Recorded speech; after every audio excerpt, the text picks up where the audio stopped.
Mesmo que a minha carta lhes tenha causado tristeza, não me arrependo. É verdade que a princípio me arrependi, pois percebi que a minha carta os entristeceu, ainda que por pouco tempo. Agora, porém, me alegro, não porque vocês foram entristecidos, mas porque a tristeza os levou ao arrependimento. Até aqui, neste versículo.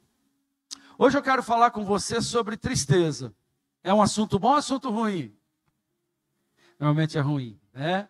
A gente sempre entende a tristeza como um sentimento que traz dor, traz angústia, traz para nós um reflexo de desânimo, de cessação, muitas vezes, de projetos. Mas nós estamos aqui dentro de um texto que o apóstolo Paulo apura esse assunto da tristeza de uma maneira que abre a nossa mente acerca daquilo que Deus muitas vezes faz na nossa vida.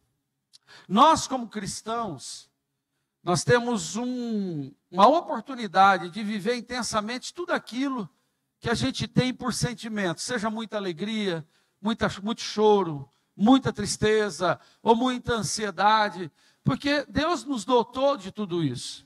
E Ele não nos proíbe. Ele não chega em nós e põe assim um botão regulador e fala, você não pode viver isso. Não. Ele permite até que você viva. Mas, ao mesmo tempo, o projeto dele é que você saiba entender cada processo desse, cada reação dessa na sua vida, de maneira que vai te levar a um crescimento, que vai te levar a um entendimento de quem Deus é em você. E nós vemos o apóstolo Paulo nessa segunda carta, para que a gente entenda esse assunto, ele tratando com a igreja de Corinto, que era uma igreja de sucesso, era uma igreja pentecostal, uma igreja que vivia um relacionamento com os dons espirituais, uma igreja próspera, tinha muita gente com recursos, mas também era uma igreja que tinha pessoas de todos os níveis de classe social. Era uma igreja completa. Se nós pegarmos todas as igrejas da Ásia Menor, a igreja de Corinto e a igreja de Éfeso eram as duas igrejas de maiores representações no tempo do apóstolo Paulo. E vemos que Paulo, na sua primeira carta, ele repreende muito essa igreja. Ele fala muito para esta igreja acerca dos pecados que ela estava vivendo. Paulo, ele toca em assuntos sensíveis, pois era uma igreja, para os irmãos terem ideia, havia, irmãos, relacionamento de filhos com a madrasta. Como é que chama? Incesto, né? Chama essa situação. Era uma igreja que tinha prática de incesto. Era uma igreja que os irmãos brigavam entre eles.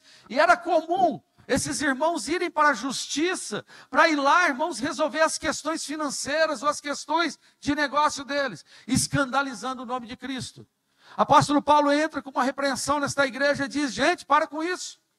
Em outras palavras, se a gente fosse ser hoje mais atual e mais rigoroso, Paulo estava dizendo assim, criem vergonha na cara. Parem com essas contendas entre vocês, parem de pecar. Parem de tolerar o pecado no meio de vocês. Era uma igreja que dava legalidade ao pecado. Por quê? Porque ela não queria, às vezes, ficar mal na fita com aquela pessoa. Então, às vezes, deixava aquela pessoa praticando seus erros, os seus pecados, e ficava tolerando. Mas Paulo era líder da igreja.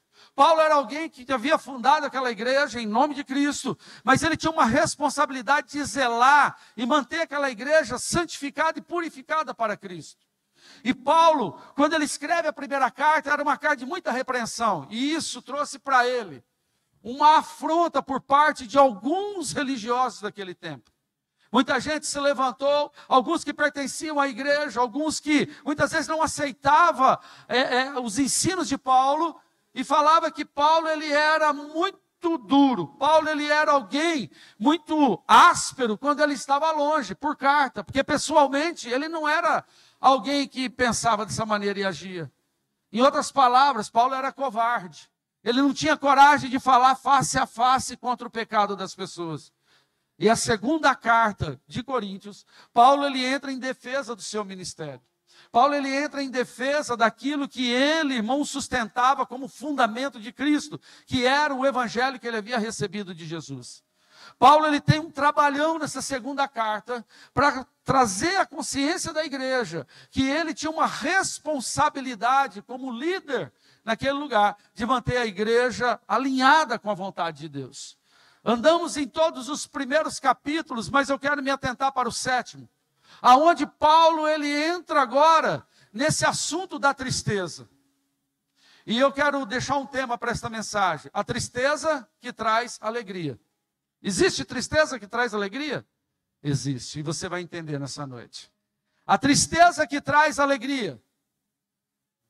Paulo, o apóstolo Paulo, ele trata com o pecado da igreja. Ele trata, irmãos, com as práticas erradas da igreja.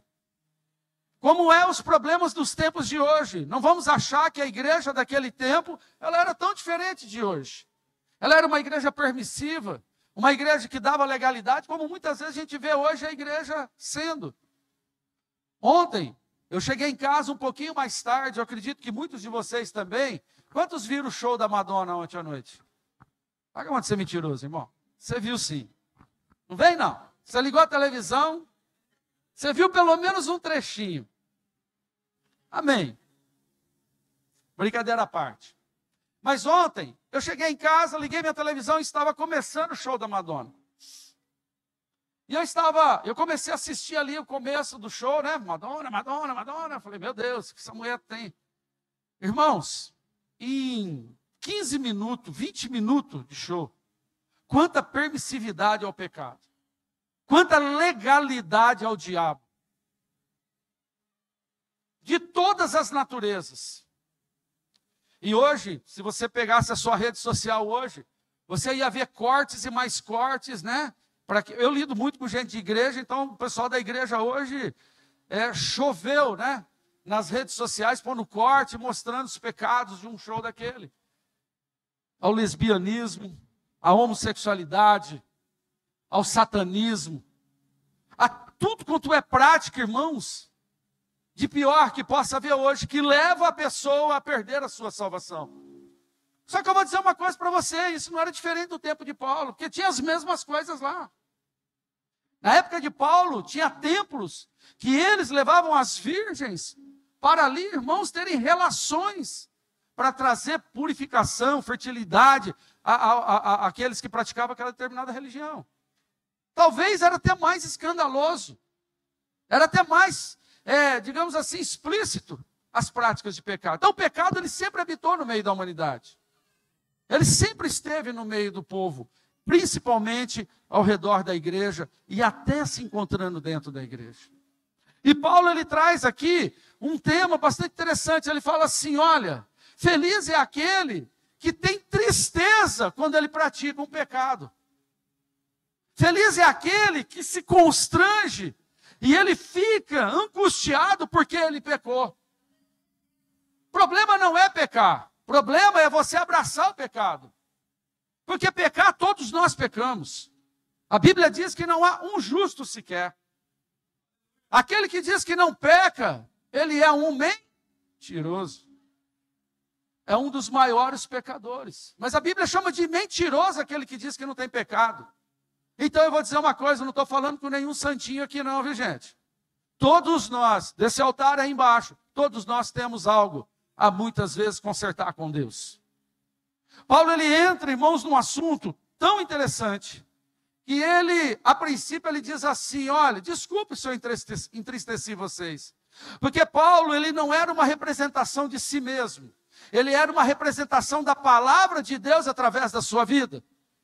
E quantas vezes nós ficamos tristes porque ouvimos algo do altar, ouvimos alguém confrontar o nosso pecado e a gente entristece. Nós ficamos amargurados. E eu quero já dar uma ideia para você aqui. A palavra de Deus, ela foi dada para mim e para você para massagear o seu ego. Para dizer para você que o seu pecadinho, é bonitinho diante de Deus. Jamais. Isso daqui, irmãos, é um remédio amargo muitas vezes numa situação que a gente vive. A Bíblia muitas vezes vai descer como um remédio, irmãos, que dói, mas que vai doer tanto, mas que depois que passa essa dor, ele é um processo de cura na nossa vida. Paulo está dizendo, olha, mesmo que a minha carta lhe tenha causado tristeza, ele não se arrependia. Por que ele não se arrependia? Porque ele sabia que quem anda na verdade, quem tem uma palavra de Deus viva dentro de si, ele jamais vai sentir o constrangimento de compartilhar essa palavra, seja com quem for, certo ou errado essa pessoa. E ainda ele entra no outro versículo dizendo assim, ó, na verdade eu até me arrependi. É como assim, ó, eu não gostaria de ter feito isso. Ele fala no versículo próximo, a verdade é que a princípio eu até me arrependi, pois percebi que a minha carta trouxe tristeza para vocês, ainda que por pouco tempo. Isso é um reflexo da dor, da tristeza que a gente sente, quando a palavra de Deus, ela revela as nossas práticas erradas. Irmãos, quando eu sou revelado pela palavra, por algo que eu faço, que desagrada a Deus, e isso me traz uma tristeza profunda. Se você decidir mudar a sua situação, se você decidir renovar a sua aliança com Deus, essa dor, ela vai ser momentânea. Sabe por quê? Porque jamais foi um projeto de Deus causar dor em você. Deus, ele não quer causar jamais dor em ninguém. O projeto dele era que a gente vivesse, irmãos, para a sua glória, para o seu louvor, que nós vivêssemos de maneira que fôssemos corrigidos, mas fôssemos curados. Hoje, nós perdemos muito tempo dentro da igreja fazendo o quê? Curando o crente que já foi curado um dia. A pessoa já passou pelo processo, né, da justificação, o Senhor já justificou os seus pecados. Essa pessoa, ela já passou pelo processo da libertação dos seus pecados. Mas hoje, ela teria que estar curada, na verdade, ela arruma outras doenças. E a igreja, que eu falo igreja, é a liderança da igreja, eu falo a membresia, tem que ficar tratando essa doença da pessoa. E o tempo que nós gastamos, irmãos, aqui dentro, sabe o que era para acontecer? Era para a gente estar ganhando alma lá fora. Era para a gente estar, irmãos, avançando nas ruas, avançando nos becos, nos valados, nos pontos de droga, casa de prostituição. Mas a igreja cobra demais. E a gente está perdendo muito tempo aqui dentro. Nós estamos gastando muito tempo dentro da igreja. Em vez de nós estarmos lá fora, irmãos, rompendo, irmãos, com as barreiras que o diabo tem colocado. Paulo, ele diz para a igreja, fala assim, olha, feliz é aquele que sente tristeza quando peca. O pior estado para você viver é quando você pecar e você não sentir nada. É quando você saber que você se drogou, que você adulterou, você ali viu pornografia, você fez tudo quanto é tipo de coisa errada, e você sai daquele momento com a consciência tranquila. Fala para o seu irmão, é o pior estado para você se encontrar na vida. Quando aquela luz vermelha, perigo, parar de brilhar na sua vida, irmão. Você está no seu momento mais crítico da sua existência. É o momento em que o diabo está ganhando ocasião na sua vida. E o Senhor só está esperando você tomar uma decisão. É o pior momento da vida de um homem e de uma mulher. Paulo diz, olha, eu não me preocupo. Eu vou dar remédio amargo até o fim do meu ministério. Eu vou dar remédio para vocês que vai doer, vai lascar, vai arder. Quem usou já o metiolato antigo aí? O metiolato de hoje é dessa, né, irmão Mauro? Nem arde mais. A gente brinca, vou chamar aquela espátulazinha a espátula do diabo, né? Aquele trem ardia, irmão, que era um trem. Jesus. Eu tenho 55 anos, eu usei do pior, né? Eu usei da primeira geração ainda, Lucas. Essa última geração tá boazinha. Tá boazinha. Mas é isso, gente. Não curava? Quem usou na época? Não curava, Silvio? Uxa! Irmão, você tinha uma doençazinha no sangue, qualquer doençazinha assim, ó. Você pegava uma infecção, sabe qual era a injeção que você tomava? Qual que era? Quem tomou bezetacil aqui? Era 2 dias você andando assim, ó. Mas pensa, parece que doía mais no passado que na de hoje. Era um trem doido, mas curava. Doía, mas curava. E hoje? Eu até compartilho esses dias aqui uma fala com alguns irmãos, que eu ouvi de um pastor que é uma verdade. Eu acho que não sei se eu falei aqui no altar. Que hoje nós temos muita gente doente emocionalmente dentro da igreja. Por quê? Porque no tempo de confrontar, a gente confortou. No tempo que a gente tinha que chega nessa pessoa e fala assim, cara, muda o seu pecado. Abandona isso. Sai dessa prática. A gente deu a palavra, sabe o quê? Irmã Lu? Ah, Jesus te ama. Ele vai te ajudar. E a gente tinha que ter falado, cria vergonha e muda. Parece pesado, irmão. Mas sabe para quem que é pesado uma palavra dessa? Para quem não quer mudar de vida. Porque quem quer mudar de vida, não tem palavra pesada que vem daqui, ó. Não tem. Não tem. Você sabia que na ceia do judeu, eles comem ervas amargas? Sabe para quê? Quando eu falo de ervas amargas, irmão, é ervas amargas mesmo, é coisa braba de comer. Sabe por que eles comem na ceia deles? Para lembrar dos pecados de Israel.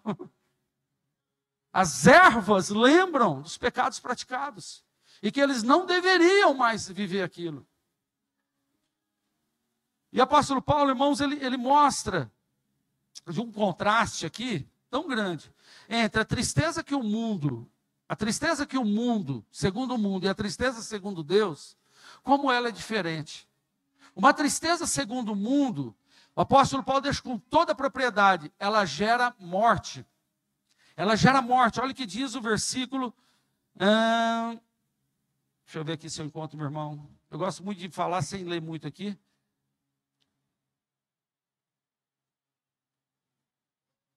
Versículo de número 10. A tristeza, segundo Deus, não produz remorso, mas sim um arrependimento que leva à salvação. E a tristeza, segundo o mundo, produz morte. Olha o contraste. Quando Deus, Ele te deixa triste porque você não se alinhou com a vontade dEle, e a Bíblia fala com toda a propriedade que isso é o desejo de Deus. Deus, Ele não quer passar a mão na sua cabeça. Para que esse negócio de achar que Deus é um Deus, irmão, só de amor e é bonzinho. Larga a mão dessa ideia maluca que andaram plantando na sua mente. Nosso Deus, Ele é justiça e muitas vezes Ele vai ser punitivo na nossa vida. Só que tem uma diferença. Quando Ele entra em ação para me corrigir, Ele não vai me matar. Porque a vida está na mão dEle. Vai doer, vai bater. A Bíblia fala que Ele abre a ferida e Ele também fecha. Ele vai te deixar muitas vezes angustiado, em conflito com aquilo que você vai ver na palavra de Deus, você vai ouvir de alguém que vai cruzar a tua vida, e em relação à tua prática, e aquilo se pesar no teu coração, glorifica o nome do Senhor, porque isso significa que Deus te ama ainda, porque Deus, Ele corrige aqueles que Ele ama, Ele tem por filho aqueles que Ele gosta de corrigir, Ele tem por filho. Sabe por que Ele te corrige? Porque Ele olha para você como um papai olhando para o filhinho. Aí Ele fala assim, papai vai te dar uns tapinhas para você aprender. E de vez em quando a gente apanha na vida. Apanha ou não apanha? Você fala, meu Deus, por que Deus está dando essa prova na minha vida? Para você aprender, filho. Para você se corrigir, você se fortalecer. Quantas vezes Ele falou para você não pôr o dedinho na tomada e você foi lá e pôs o dedo? Quantas vezes? E até quando você quer viver dessa maneira? Até onde você quer levar isso? Aleluia. Dá para continuar mais 5 minutos? Aleluia. A tristeza que o mundo nos dá é uma tristeza que nos dá a morte. Porém, Entendido o processo dessa tristeza que Deus causa em nós por conta dos nossos pecados, por conta dos nossos erros, olha o resultado que ela produz na nossa vida. Versículo de número 11. Vejam o que a tristeza, segundo Deus, produziu em vocês. Vai produzir dedicação. Quando você está em conflito com os seus pecados, você está em luta com aquilo que muitas vezes te tira da presença de Deus. Porque, irmão, eu vou dizer uma coisa para você. Você acha que Deus não sabe o que você faz em oculto? Você acha que Deus não sabe o que está passando no seu coração durante 24 horas de um dia? Antes que você começasse a querer pensar, meu irmão, já na história está revelado para Ele. Antes. E é na Bíblia que a gente vê isso. Antes disso. Deus sabe tudo, não tem negociação, não tem barganha, não tem esse negócio, Deus, eu vou fazer isso para o Senhor me dar. Não, não tem esse negócio. Antes de você sentir o desejo, Deus sabe que você vai tê-lo. Pastor, por que Deus não interfere?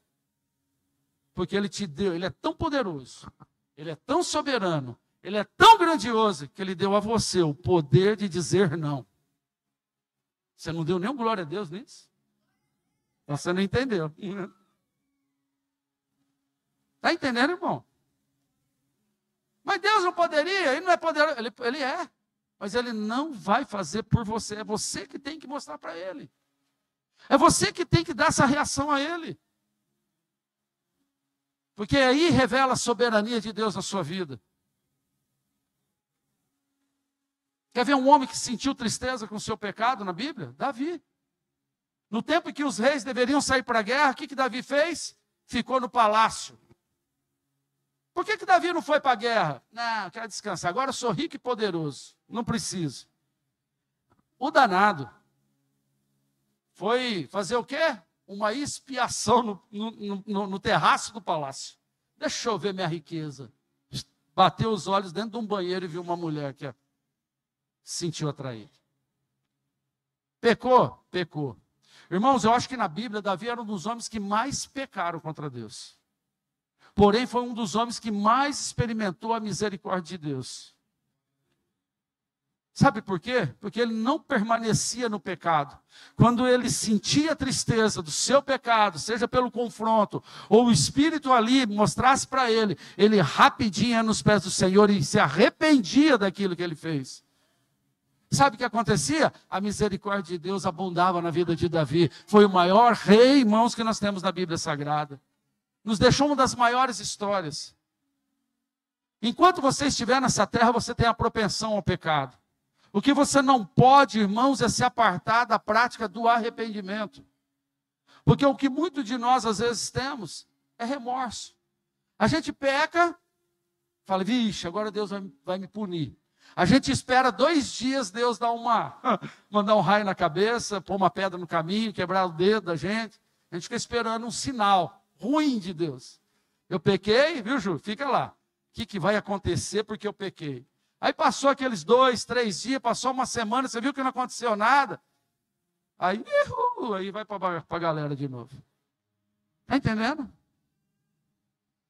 O grande problema é que na maioria das vezes a gente tem remorso. E a gente vai o quê? Redundar no pecado.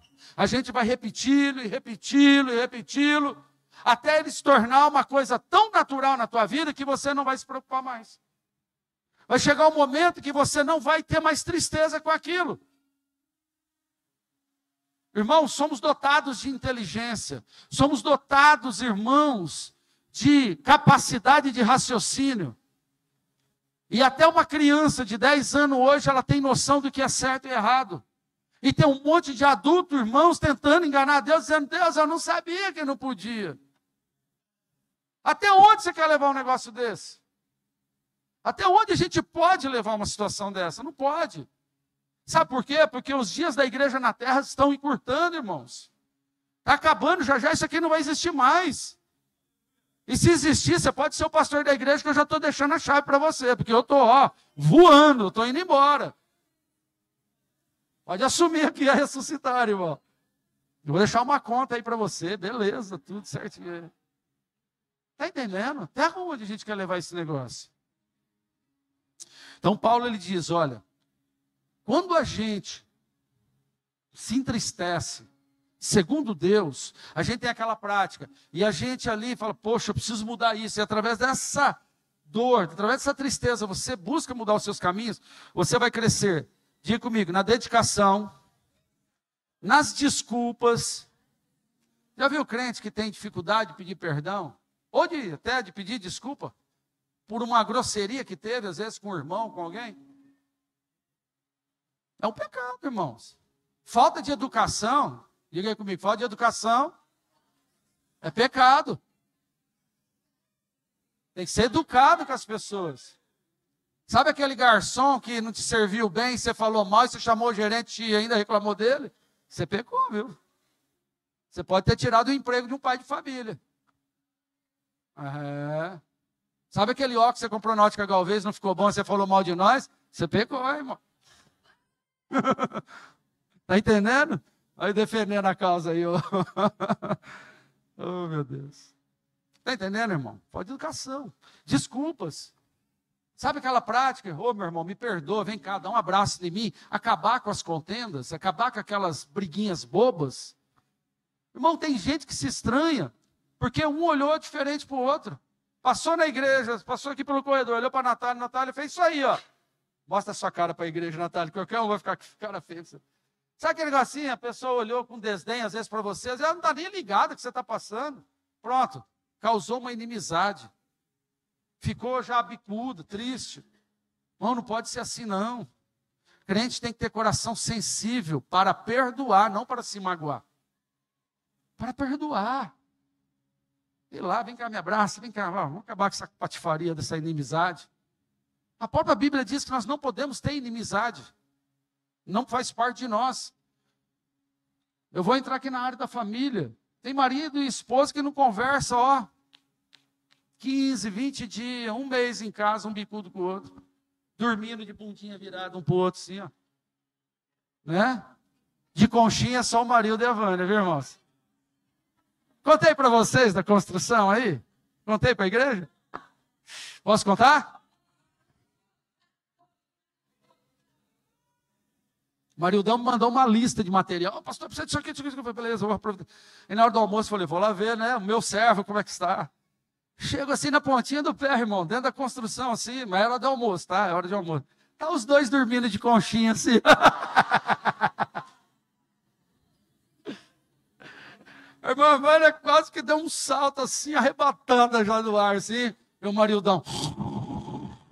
Lá no quinto sono, irmão. Coisa linda, viu? É lindo ver os dois trabalhando lá, tá? Coisa mais linda, viu? Muito bom. Eu fico muito feliz de chegar lá e ver os dois. É uma comunhão tremenda. Vamos lá, vamos completar. A preocupação aumenta. Desculpas. A indignação aumenta. O que mostra a indignação? A gente não vai se conformando com qualquer prática e erro. Eu, como cristão, liguei a televisão ontem, vi aquele negócio. Eu não suportei 10 minutos assistir. Desligo, porque aquilo me indigna. Aumenta o temor, a saudade, as preocupações e o desejo de ver a justiça feita. Ou seja, o desejo por justiça. Você fica uma pessoa mais justa. Quando o pecado ele habita em nós, ele contamina todos os valores que estão na nossa vida. Você sabia? Tudo aquilo que era para ser uma situação radical na sua vida, ela vai se transformar por uma declaração bem assim, ó. Não é bem assim. Você vai mudar essa declaração. Quando o pecado ela está na nossa vida, contaminado, irmãos. Contaminando, melhor dizendo. Todas as minhas maneiras de interpretação, ela vai abrir legalidade para uma segunda opinião. Abriu a legalidade. Não é bem desse jeito, não é bem assim. Há controvérsia. A gente sempre vai encontrar uma razão para confrontar aquilo. E a Bíblia é tão clara para nós que ela diz o quê? Se o teu olho direito está te escandalizando, o que eu tenho que fazer? Arrancar e lançar? Que jeito que é melhor eu entrar no reino dos céus? Cego de um olho. Se a minha mão direita me faz pecar, corta, lança fora e entra, maneta no céu. A vida é isso. Sabe por quê? O que quer dizer essa palavra? De radicalidade em certas circunstâncias da nossa vida. A gente está sendo, irmãos, muito morno. A gente está sendo muito tolerante. E tem coisas que a igreja, que eu falo de você e de mim, de nós, que temos que nos posicionar melhor. Quem está me entendendo, diga amém. Então se coloque de pé, eu nem vou mais para frente, porque aqui a coisa vai longe.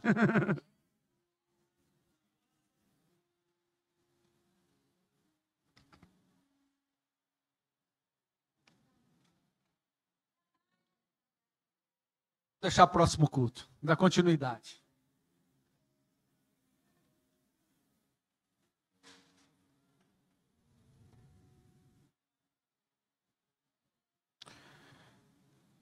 A ideia que o apóstolo Paulo passa, que a igreja, ela não tem que ser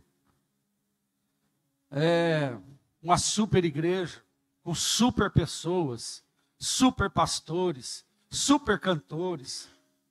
Deus, ele nunca precisou disso. Nunca precisou disso. Se Deus quiser, ele cala a boca de todos os pregadores dessa igreja, que são muito bons. E ele põe uma criança aqui para pregar para nós. Deus faz o que ele quer. Ele faz aqui um mudo em Libras pregar para nós e você vai entender tudo. Ele faz o que ele quer. O que Deus quer de nós, irmãos, é posicionamento. O Senhor está falando com uma igreja no século 21, que está vivendo tanta influência, de uma maneira assim: o que vocês querem para a vida de vocês? O que vocês pensam para a vida de vocês? E é essa igreja que vai preparar o quê? A próxima geração. Nossos filhos, presta atenção em mim aqui, irmãos. Nossos filhos, eles darão continuidade para ressuscitar. Eles darão continuidade para a igreja denominacional B, C, E, não importa. A que posicionamento você está tendo? Que transferência que você está fazendo? Será que é melhor eu ficar entristecido com aquilo que o mundo está causando em mim, ou eu ser entristecido por aquilo que Deus faz em mim? Porque a primeira reação de quando nós somos entristecidos, irmão Dorcas, pela palavra, é procurar uma igreja que não vai me cobrar nada. É procurar uma igreja que todo mundo alicia o meu pecado. E eu sinto muito, eu vou te dar uma informação que essa não vai ser a sua igreja. Se você está aqui pensando assim, porque eles falam assim, a igreja de parede preta é a igreja porta larga. Aqui não tem nada largo não, irmão. A única coisa larga aqui é o nosso coração, que para te receber. Passou disso, não tem mais nada. Tem crivo, porque o crivo é a palavra. Somos definidos, irmãos, por aquilo que os outros julgam a nossa vida e não por aquilo que a palavra julga. Jesus está falando com você hoje. Que tristeza que você quer viver? A do mundo ou a tristeza que Deus te causa? Porque a do mundo vai te entristecer e vai te causar mais dor e você vai sofrer muito. Porque o diabo, irmão, ele não vai ter nenhum momento, um pensamento de te poupar de dor. Mas Deus, toda vez que ele te vê com o coração contrito e quebrantado, ele se compadece. Ele te abraça. Ele limpa a sua sujeira. Ele fala, isso aqui eu não me lembro mais. E fala, vem, vamos caminhar de novo. Esse é o Deus. É a tristeza que me causa alegria. Você fica triste com o seu pecado? Feche seus olhos aí, eu vou te fazer essa pergunta. Eu quero que você olhe para a sua vida.